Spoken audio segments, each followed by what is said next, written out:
So in this presentation, let me give you my content here. I'm going to share 3 stories. The scripture has been read. I'm going to share the first story is President Museveni's story with the witch doctor. If you have never listened to this one, just stay tuned. When he interacted with the witch doctor, and he told this story himself.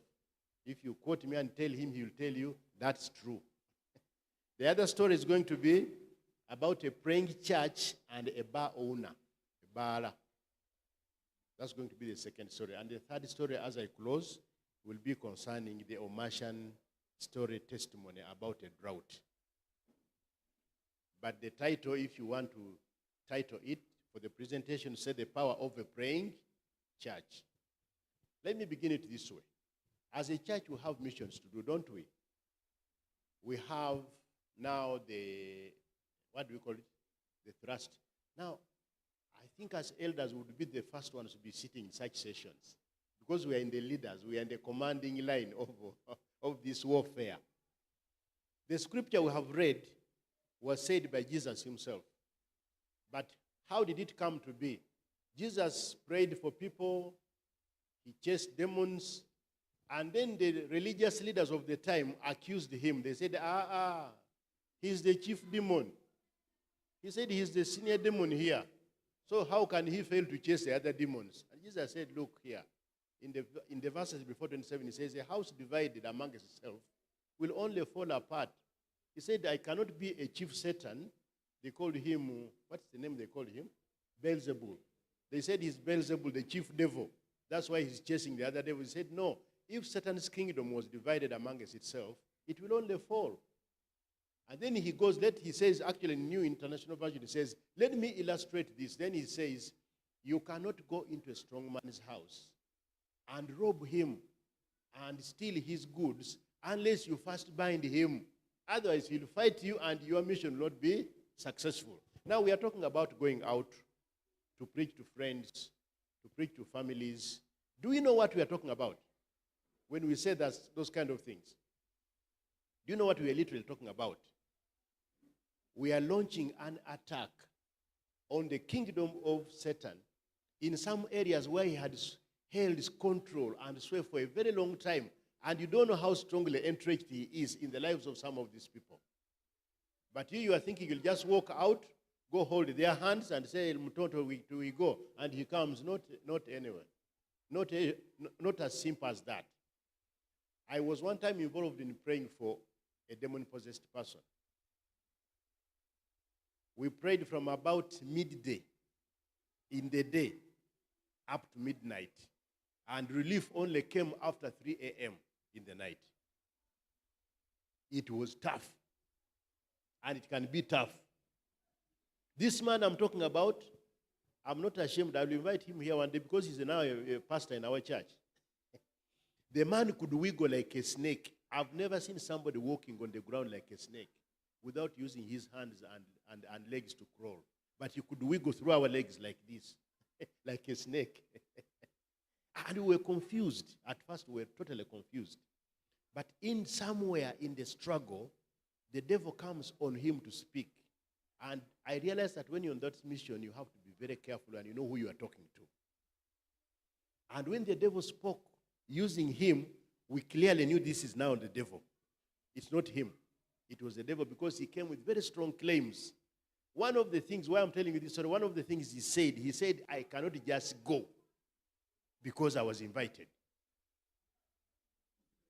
Seriously, he said, I cannot just go because I was invited in this house. And he says, and I came with my things which I'm not leaving behind. So, we said now there's a big struggle here. The brother invited the devil. The devil came and gave him some things. When we asked what the brother had that belonged to the devil, he confessed. He said, I have a motorcycle. Now I'm telling you people who sit in our church, he was a Seventh-day Adventist. He wasn't an alien. He had a motorcycle, he had built a house, and he had an exotic cow he was keeping in his house. And this, he said, had been given him by the devil. So we asked him, are you willing to relinquish this? Because the devil has a claim on you. Until you leave his riches, he says he's not going. The brother said, when God called Abraham, Abraham left everything and followed him. I'm willing to leave everything. Our mission was to go and get the motorcycle and the cow in the house and set them on fire. When we went to do that, the clan told us, even you are from Bitulekere, like those ones who said, let their blood be, his blood be on our heads. So we said, do you know what you are taking on? They said, we know, and we want them. So we left them with the things, but the brother walked away. But we had to strip him. You know stripping, or kukwambula. We stripped him up to the undergarments. Even the clothes we had to throw away. Because we said, now we don't know how much the devil contributed on your shirt. Not even on the trouser. Why am I telling you this story? I'm illustrating a point that the devil sometimes is so entrenched in people's lives that you cannot just expel him anyhow. You cannot just attack and say, tumutute. So, in the power of a praying church, we have a privilege of building the house strong in God's presence. We have the privilege to build a people who are sure they are doing God's work and they are not gambling.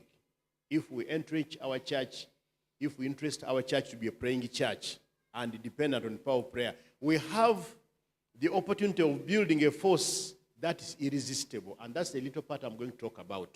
But I'm just showing you the opportunities we have. We have a church that can break down the denominational walls. You see, we think that these things are very simple. But people have built their Berlin walls that you can't just enter.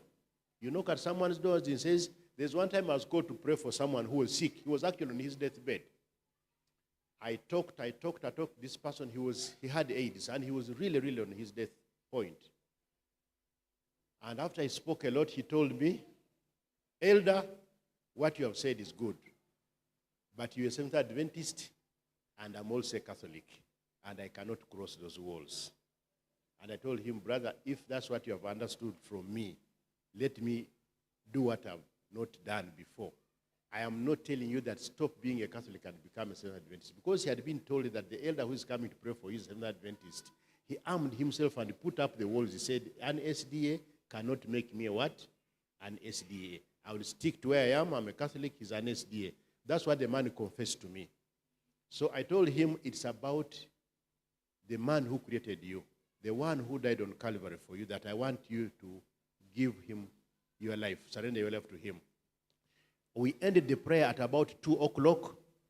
The man died about 8 p.m. After we prayed, they told me, the sister who had invited me said, it's like you gave the man poison.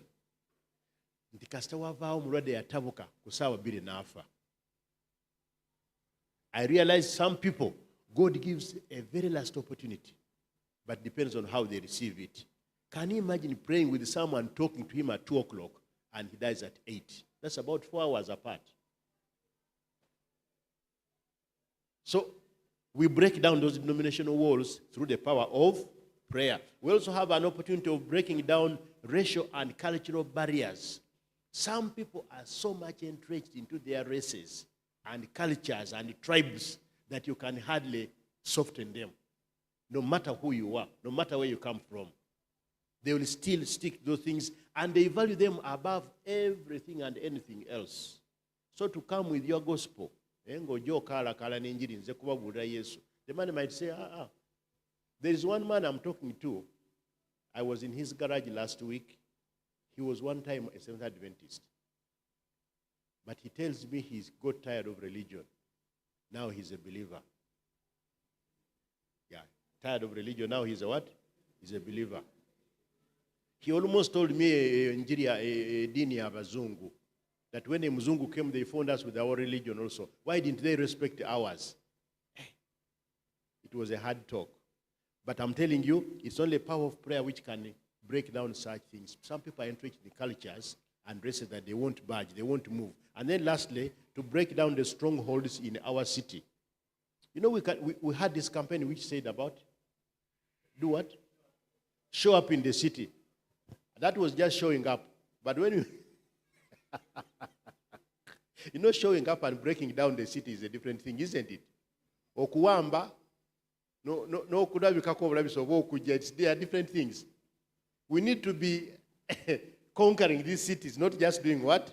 I'm not downplaying the other campaign. It was good. But beyond showing up, we need to break down the cities and have them under arrest and take them for Jesus. Now, the first story, President Museveni and the witch doctor. One thing I like President Museveni about him is that he's an honest man. If you have not noticed, he's a very honest man. He speaks the truth. So one time he was asked a question, I said, during the war days, tell us. They told us that it used to change, you know. People could tell us stories that with Museveni, hey, you could meet there the cat and he's the man. Did you hear such stories? They were all false. Come on, people were just telling us stories. That you could see him and then a dog passes. And then when you realize that they were chasing him and he was President Museveni and now he's gone. So he said, yes, I interacted with witch doctors. And he said, but this was my point of departure. He said, when we had fought and fought and fought, and we were looking for more and more and more guns, they took me to this person, who was a witch doctor. And he did his things, nachanga changa. Nagamba okusinzira bwendaba. Kati ne bw'okwata emmundu emu, ekibuga okiwamba.